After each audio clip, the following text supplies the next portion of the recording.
23mm, 35mm and 56mm. How big is the difference when you're actually out shooting, and which one should you choose?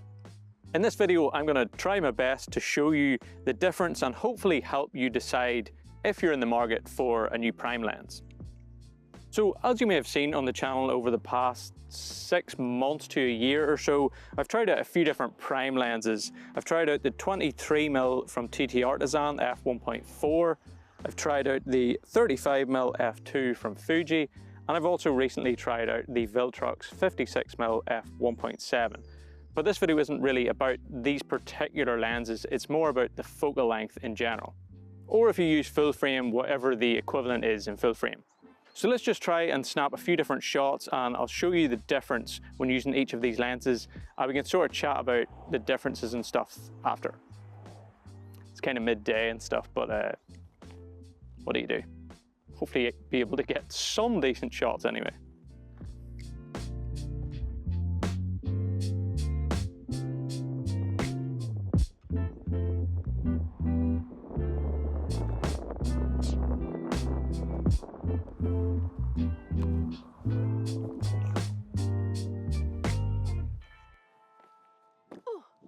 Aren't these flowers kind of nice? Oh, in video mode. You always come across just random little photos that you like when you're just out doing something completely different. But anyway, first shot here at this style with the wall behind and the mountains in the distance. You may have seen this one in a previous video where I absolutely froze my ass off out here with 3 different cameras taking this photo. But I know I'm well aware it's midday, the lighting's very bland, but this is more for an example. I'll show some other ones later. So, oh, taking photos here without knowing. So yeah, I'm going to take a photo of this on the 3 different lenses. I'll do a little video and show you the difference with each focal length of how you would try and photograph the scene with the same composition. Hopefully that makes sense. It will in a minute. I'm going to take another photo of these flowers though, because it's nice.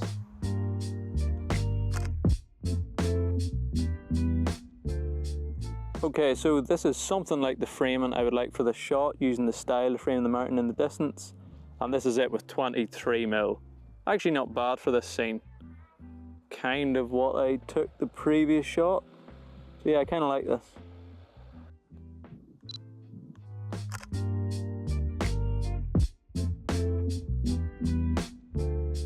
Okay, so this is me with the 35mm f2 from the exact same spot.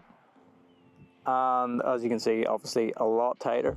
I could still probably make it work, and I probably would move back a little further, but I am a bit limited in this spot, as you can see. Still kind of nice though. Okay, so obviously the framing from here, as you would have seen, is tighter. To get the same sort of composition, ooh, flies, I would have to be probably somewhere like maybe here. But obviously things change because now the mountain isn't centered, so I'd have to try and get back a little further. Something like that. It obviously changes, but now I have the same, essentially the same width with the photo. So kind of ends here, ends over there where them rushes are, and yeah, tricky. So this is now me with the Viltrox 56mm from the same spot I originally took the photo, and as you can see, really zoomed in.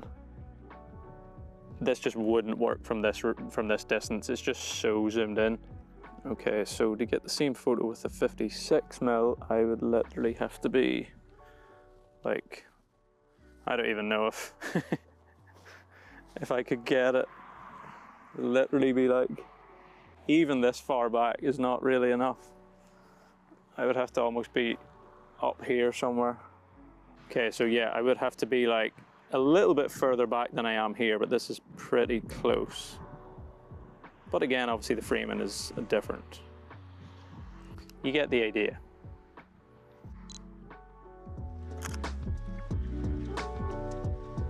All right, so portrait time.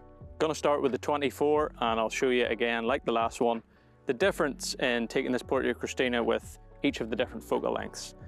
By the way, like I said, midday, it's quite bright, and we are actually using the Freewell M2 filter kit, which is like a magnetic ND filter kit on the camera. Freewell kindly sent us over to try out. Really handy, and how cool is this little case too, by the way? Comes in really handy for switching NDs and stuff, so makes making these videos a lot easier than screw thread filters, so just to let you know. Okay, so don't mind this exposure and stuff, I have no ND on this, but this is me videoing with the 23mm, so if I was to take a photo from here with the 23mm lens, this is what would be in frame. Obviously this is landscape. If I go portrait, it's going to be something like this, and you can see how far away I am from Christina and how wide this shot would be. Too wide for a portrait, but I mean you could maybe make it work.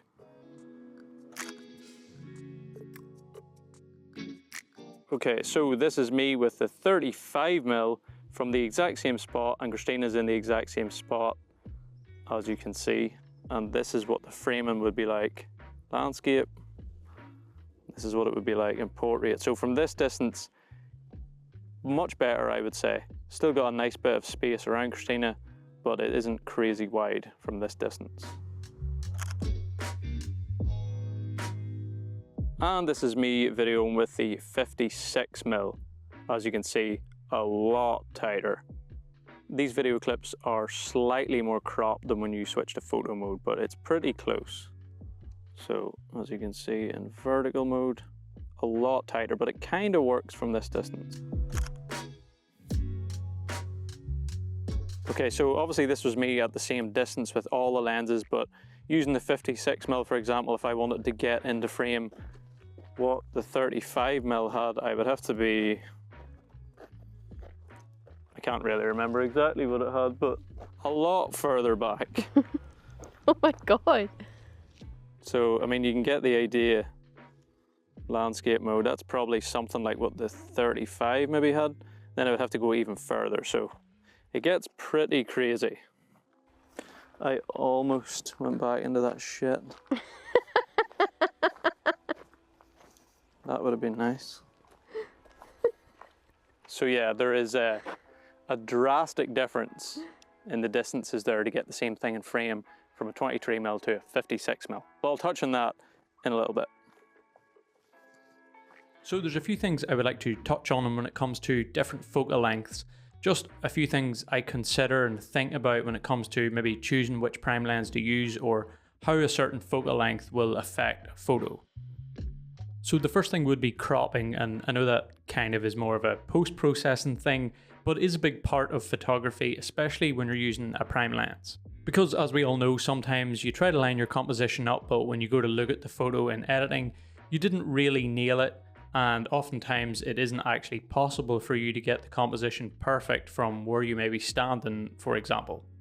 And that's where cropping comes in. You can make that adjustment in post and get things how you would have liked to have had them at the time of taking the photo. So this happens a lot if you're using wider lenses, for example, like maybe the 23mm or even wider.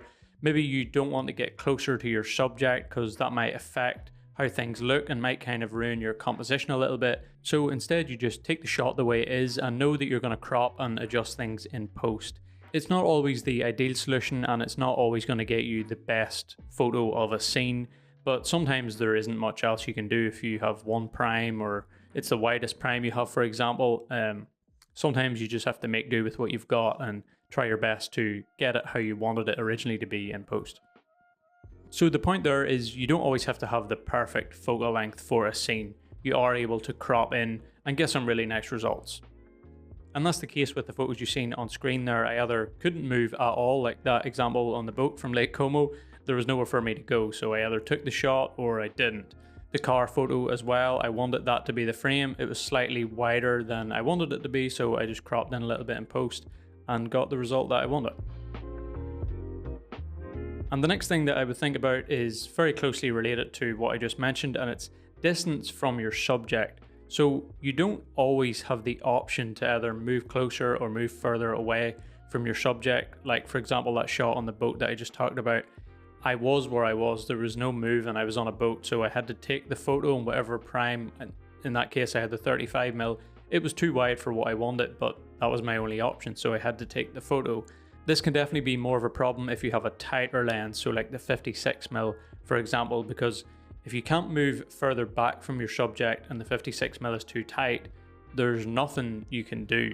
You can't get the shot, so often in those scenarios it's better to have a slightly wider lens than you think you might need rather than a longer lens, because it can really limit your chances of getting any shots if you're in the wrong environment to use it. So something to keep in mind depending on the style of photography that you do or where you're going to do your photography. And the last thing would be depth and compression. So even with these photos, even though they're all took of the same subject in the same environment from pretty much the same distance, they look very different. So with the 23mm photo here, you can see obviously it's very wide. Christina doesn't really stand out that much, and even though this was shot at, I think it was f2 or maybe just under it, there isn't really that much depth in the shot. The mountain in the background isn't really that out of focus because the lens is quite wide. If we move on to the 35mm, we can see obviously things get a little bit more compressed. The background is a little bit blurrier and Christina stands out a bit more. This one's quite nice, but then we move up to the 56mm, there's a lot of compression. The background is really blurry.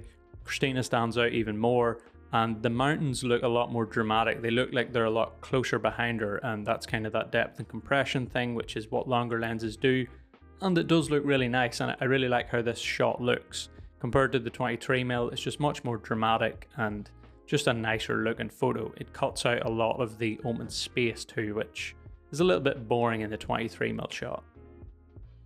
The difference might not be as noticeable with the landscape photo of the style, but you can definitely tell the difference between the 23 and the 56. The mountains again look much more dramatic. The scene's just a little bit more compressed. This is something I definitely think about when we're going on trips and stuff, because a lot of the time we're in cities, I'm taking photos of buildings, and when you have a slightly longer focal length, the lines of buildings and stuff start to straighten up a little bit. You can get a bit more compression, and to me it just looks a lot nicer. But you also have the problem then of having too tight of a lens in a city, like I did with the 35mm in Edinburgh. I said it was a little bit tricky, although I do really like the photos that I got. It was almost too tight, but then the wider you go, the more warping and tilted buildings and stuff that you have to deal with. So it's a bit of a balance. So yeah, there definitely is a few different factors to take into consideration when it comes to picking a focal length if you want to buy a new prime lens or add to your collection. It totally depends on the type of photos that you take and how you want the final outcome to look. But you also can't take any photo with any focal length. It's completely up to you. I don't mind the 23mm portrait I took of Christina, but I prefer both the 35 and the 56. And I take most of my portraits on 35, so it's the same with landscapes as well. It depends what the scene is and how you want the final outcome to look. I think the only thing I could really say is, if you're interested in primes, maybe get 2 at your favourite focal lengths, and 2 that'll cover you for pretty much 95% of your photos, because I think having too many primes in your kit is just a bad idea and will often make you actually miss shots rather than get them. Anyway, that feels like a lot of talking. Personally, I feel like 27 or 35mm on the Fuji would be probably perfect focal length for me. The 35mm is great, but I think sometimes something maybe slightly wider, so maybe a 27mm, but that's just for my style of photography. But anyway, I'm going to stop blabbering. Hopefully this one was helpful to you in some way or other. If it was, give the video a thumbs up, maybe consider subscribing to the channel, and I'll see you in the next one. As we always say, take it easy, don't be a stranger.